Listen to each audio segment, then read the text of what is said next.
यहाँ जो हमने किया एक पूरा क्वेश्चन सॉल्व नहीं हुआ है अभी। जो इसके वो जो हैं इसके स्टेप जो हैं, पहले हमने एक क्वाड्रेटिक इक्वेशन ली। इन शॉर्ट में समरी कहता हूँ कि क्या हुआ है। हमने एक वो क्वाड्रेटिक इक्वेशन ली, A x square plus B x plus C is equal to 0। ये जनरल फॉर्म ऑफ इक्वेशन है, क्वाड्रेटिक इक्वेशन है। Taking the constant term to RHS, ये जो कांस्टेंट सी है ये उसको राइट साइड लेते हैं हम, dividing on both sides by A मतलब है coefficient of X square. Coefficient X square लेते हैं, उसको बोथ साइड डिवाइड करते हैं, क्योंकि एक्स स्क्वायर जो कोएफिशिएंट आएगा वो 1 आना चाहे, इसीलिए हम ए ही लेते हैं, बी नहीं लेते हैं या कुछ और नहीं लेते हैं। फिर उसके बाद क्या हो जाता है, A x square plus B X divide by A is equal to minus C divide by A. फिर क्या हो जाता है, ये जो ए है ये इसका भी है और इसका भी है, और इस तरह इसका अलग रखते हैं ये डिवाइड, और इसका अलग रखते हैं डिवाइड ए। तो फिर है A x square divide by A B X divide by A is equal to C minus C divide by A. यहाँ ए और ए काट जाता है, और यहाँ क्या होता है, B x by A is equal, तो फिर क्या आ जाता है, एक्स स्क्वायर खाली आ जाता है, इसका जो कोएफिशिएंट है वो 1 हो जाता है, plus B by A is equal to minus C by A. और यहाँ जो एक्स स्क्वायर का जो कोएफिशिएंट 1 है वो नहीं लिखा जाता है, तो वैसे ही फिर मल्टीप्लाई करके फिर एक्स स्क्वायर ही निकलेगा, इसलिए नहीं लिखते हैं। Adding on both sides by b by 2a whole square, ये एक्चुअली है square of the half of the coefficient of x। Square of half, half means b by, जैसे मैंने इधर आपको दिखाया है, ये जो x का कोएफिशिएंट है b बाई a, तो इसका हाफ लेते हैं 1/2 ऑफ b बाई a, तो फिर 1/2 ऑफ b बाई a का स्क्वायर लेते हैं। तो यही मेरी बात का कहने का मतलब है कि square of the half of the coefficient of x, ये जो है b बाई a, ये coefficient of x। x coefficient का मीनिंग है कि जब जिस किसी से दूसरे को मल्टीप्लाई हो जाता है उसको उसका कोएफिशिएंट बोलते हैं। फॉर एग्जांपल यहाँ हमें 3 है और यहाँ हमें 2 है।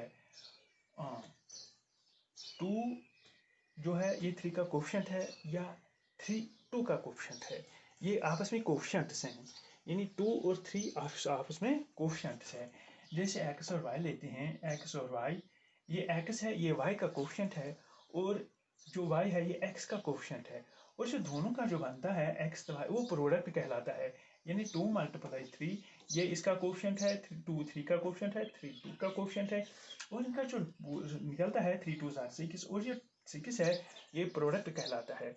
और इसी तरह है, यहाँ फिर ज़्यादा जम हो जाता है, तो फिर यहाँ क्या बनता है फिर, इसीलिए half of the square of the half of the coefficient of x, तो ये बोथ साइड्स फिर ऐड करना है। यहाँ भी आ गया b by 2a whole square, यहाँ भी आ गया b बाई 2 होल स्क्वायर।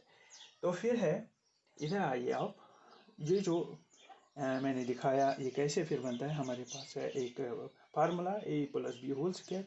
तो चूँकि यहाँ a और b ऑलरेडी है, यहाँ हम लिखते हैं m plus n, a b और प्लस बी के बाद लिखते हैं m plus n whole square. तो फिर उसका जो निकलता है वो है m square plus 2m plus 2mn plus n square, यानी क्या है वो a square plus 2ab plus b square.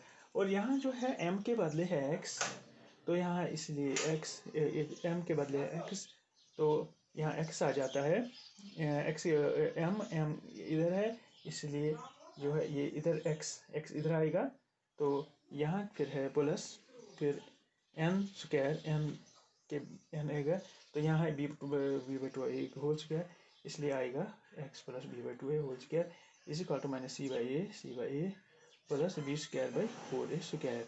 क्योंकि यहाँ जो स्क्वायर ये नीचे आ जाता है, b का अपना स्क्वायर हो जाता है, 2 का अपना स्क्वायर हो जाता है, वो a 4 हो जाता है 2 स्क्वायर, और यहाँ a का अपना स्क्वायर हो जाता है वो a स्क्वायर हो जाता है। फिर इसको ये सॉल्व करते हैं, इसका एलसीएम जो निकलता है इसका वो हो जाता है 4a स्क्वायर।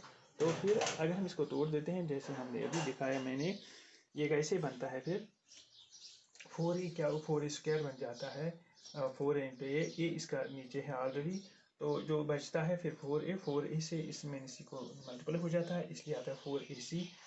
फिर यहाँ b स्क्वायर का अपना 4a स्क्वायर है, इसलिए ये सीधे आएगा 4a स्क्वायर, तो फिर इधर ये स्क्वायर इसका है, ये इधर जाएगा रूट बन के, फिर यहाँ प्लस माइनस रूट बन के इधर जाता है, ये खुद इधर रहता है। तो इसको हम अभी कंटिन्यू करते हैं। हाँ, इसको हम कंटिन्यू करते हैं। तो यहाँ है X plus B by 2a, X plus B by 2a is equal to plus minus root of, शाबाश, B square minus 4ac, B square minus 4ac divided by 4a square. अब जो है ऊपर का हिस्सा इसका अपना रूट जाएगा, नीचे वाले हिस्से का अपना रूट जाएगा, is equal to plus minus, आप आराम से देखते रहिए, root of b square minus 4ac divided by root of 4a square. फिर ये जो रूट है इस 4 का अपना रूट हो जाएगा, ए स्क्वायर का अपना रूट हो जाएगा। अगर हम यहाँ वो करते हैं सवाल लंबा हो जाएगा, इसलिए मैं यहाँ दिखाता हूँ। रूट ऑफ 4a स्क्वायर, ये 4 का अलग रूट हो जाएगा, मल्टीप्लाई ए स्क्वायर का अपना रूट हो जाएगा। और फिर ये जो 4 इक्वल टू है 2 स्क्वायर के मल्टीप्लाई, ये जो स्क्वायर और रूट ए का चला जाएगा, ये ए है इसका भी चला जाएगा, ये क्या आएगा फिर, ये है 2 multiply a is equal to 2a। और इसी तरीके यहाँ लिखते हैं हम plus minus root of b square minus 4ac divide by 2a।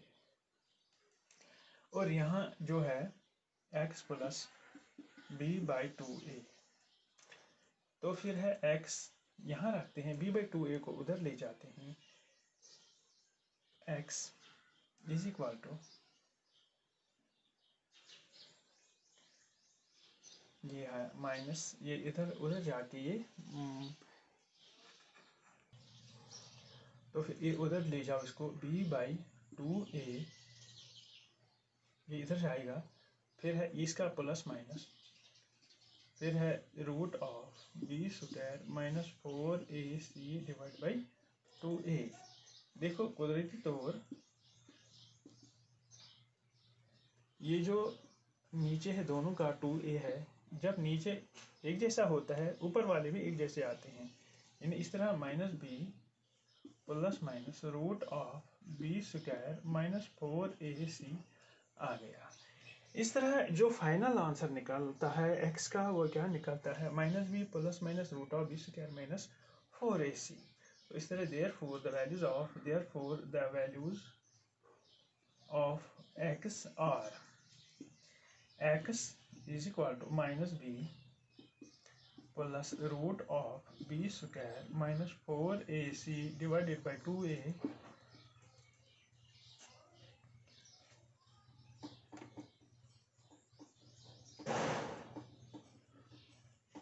और क्या है माइनस बी माइनस, पहले हम प्लस प्लस, फिर है माइनस के बारे, minus root of b square minus 4ac divided by 2a।